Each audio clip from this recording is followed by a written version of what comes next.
The Vindicator is a really fun class within Mandragora that will allow you to basically wield light magic, kind of like this version of a paladin.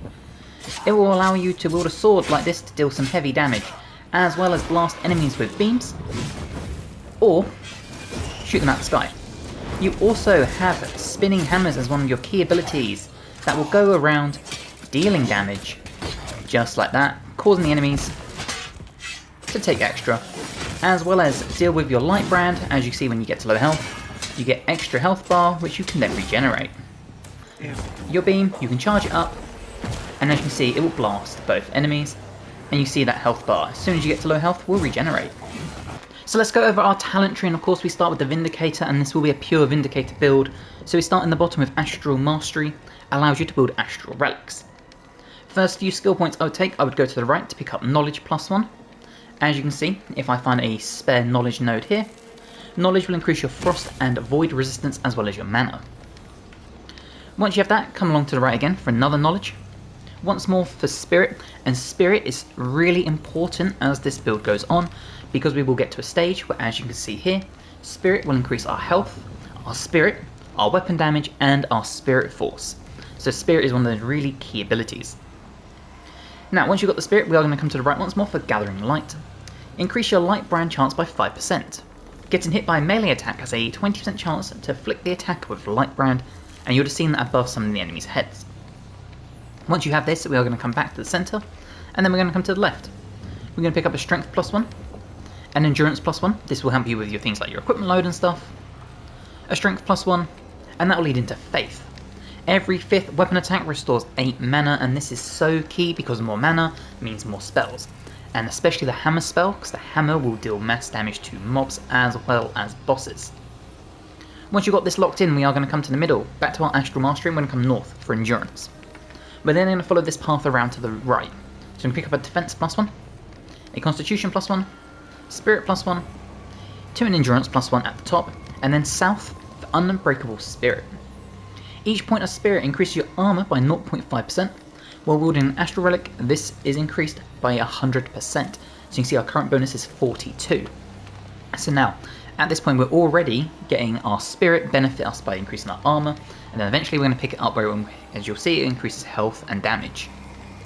So from here, we're going to come north to take Endurance, north again for Vigor, and then to the left for the offensive node, and I put Spirit in here. Once you've got this, come to the sort of like top left to pick up Defense, and then into Lifelink.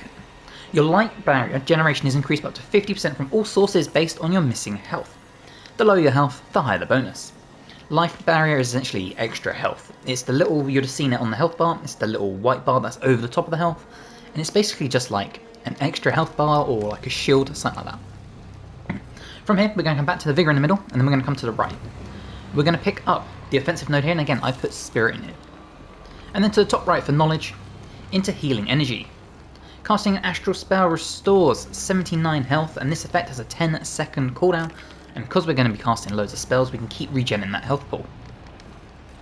Back into the middle, and we're going to come north to pick up the defensive node here, and then we're going to come to the right, pick up a Spirit +1, another Knowledge +1, a Spirit +1, into the Vitality node, and I've just put a Constitution in here to build up that health bar.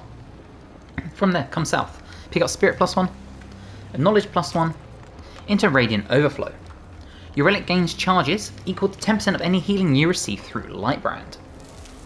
From here, come back top, we're going to come north for the Spirit +1, and north once more for Elevated Spirit. Each point of Spirit increases your maximum health by 3. So as you can see, we currently have a current bonus of an extra 126 health, and this is where this build really starts to come into play because it's all going to sort of tie in together. Now from here, we're going to come to the right to pick up another Spirit +1, come to the right once more for a Spirit +1, and then north for Eternal Hope. Increase the effectiveness of healing on you from all sources by 10%. As you can see, super tanky. We want to be able to regenerate our health, have extra health, build our health pool by increasing our damage nodes, and now we even get increased healing. It's a really tanky build. From there, come south, pick up the Constitution +1, and we're going to follow this in an anti-clockwise route. So we're going to pick up the Spirit +1. We're going to come down to the Vitality node, and I put Constitution in here again.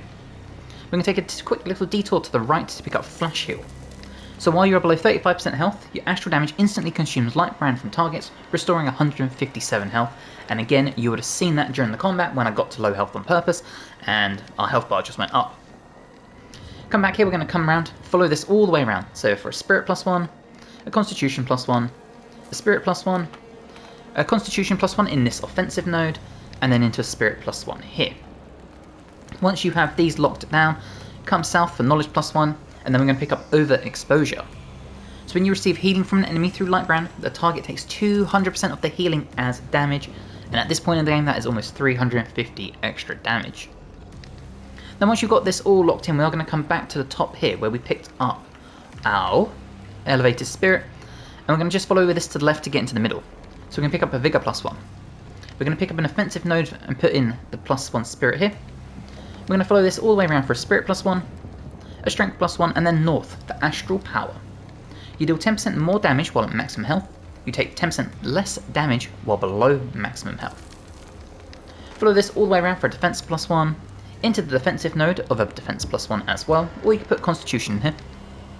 We're going to the left pick up vigor +1, left once more for constitution +1, and then south for knowledge +1. South once more for strength, another strength, into valor. Each nearby enemy increases your damage dealt by 5%, and this is a massive mob killer. It is awesome.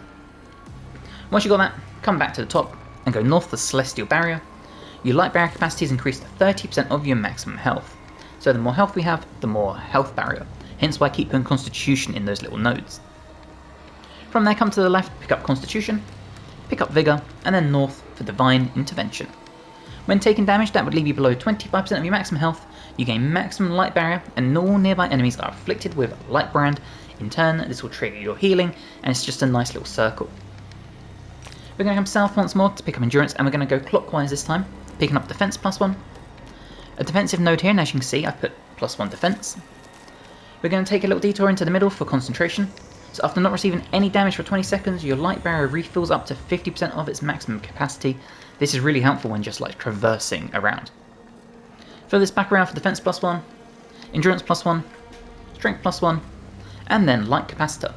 100% of any overhealing you receive is converted into life barrier. Now once you've got all these, it's time to fill out some of these nodes. So the most important, all these offensive nodes, put in +1 spirit. This will then give you a +1 light brand chance. +1 light brand chance means more chance of getting healing when you drop low health, dealing maximum damage to enemies, all that fun stuff. Other really important nodes, as you can see, when I find it in the defense node, you can see I've put in +1 defense all along here to pick up a +2 to my armor, making you extra tanky. So fill out as many of these nodes as you can. The most important is the offensive node, and then if you really want to, the next important one would be when I see them on my list here. It'd be these critical nodes, and just put in something like the magic crit damage. But choice is really yours. You'll probably find you have a few little spare nodes available. If you do, pick up some spirit ones you can as you go. For example, there's a spirit one here you could pick up. I picked up the offensive node here, that wasn't on the path, but I just went up from here, getting that +1 light brand and the +3 to spirit. Now from the skill tree, you'll have seen that we picked up abilities that increase our health and increase our armor. But why does our weapon damage increase with our spirit? Well, it's because of our inventory. Now, for a sword, I'm using the Bridgefrost Blade. As you can see, this has a scaling with spirit, so the more spirit we have, the more damage we're going to pump out with this blade. It also has 30% extra armor penetration, which is massive. We're also going for the Light Weaver's Accord. Now this is an end game item and it is incredible, but essentially you just want to take any relic that has their magic crit chance, light brand chance, all that sort of stuff. But these two, pretty late game items, but I would recommend highly taking them. Now, when it comes to equipment, when it comes to the runes that I have on this sword, on the Bifrost, you can see it's the little pink one with the B. It doesn't tell you what it is for some reason on here, but it is this magic runestone. Increases magic damage dealt by 5%. When it comes to armor, that is a little bit more easier. This is the setup I am running. I've gone with the Cut Purse Vest. As you can see, 13 armor, 5 strength, 5 dex, 5 vigor. And I put a relic on here, +4 to spirit, therefore increasing health, armor, damage, and +4 for knowledge, therefore increasing our mana. When it comes to the headwear, 8 defense. Again, we want to be super tanky.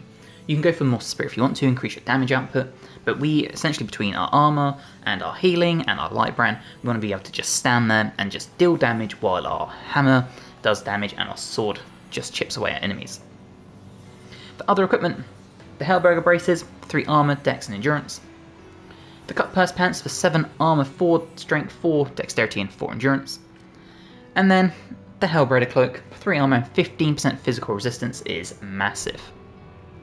And that is essentially the run that I've been doing with this. And you see, you can chip away with enemies like that. We can get these magic hammers going that will just circle around you, dealing damage, allowing you to then chip away. And you can see, that enemy took damage, we weren't even near him, and that's how good the massive hammers are. I will show you that in 1 second. As well as this beam that will just blast through multiple enemies at once. And then we get in close, we drop the hammers, and we help chip away. And once again, you can see our armor penetration and our damage is good enough that we can blast enemies, and then we can simply finish them off.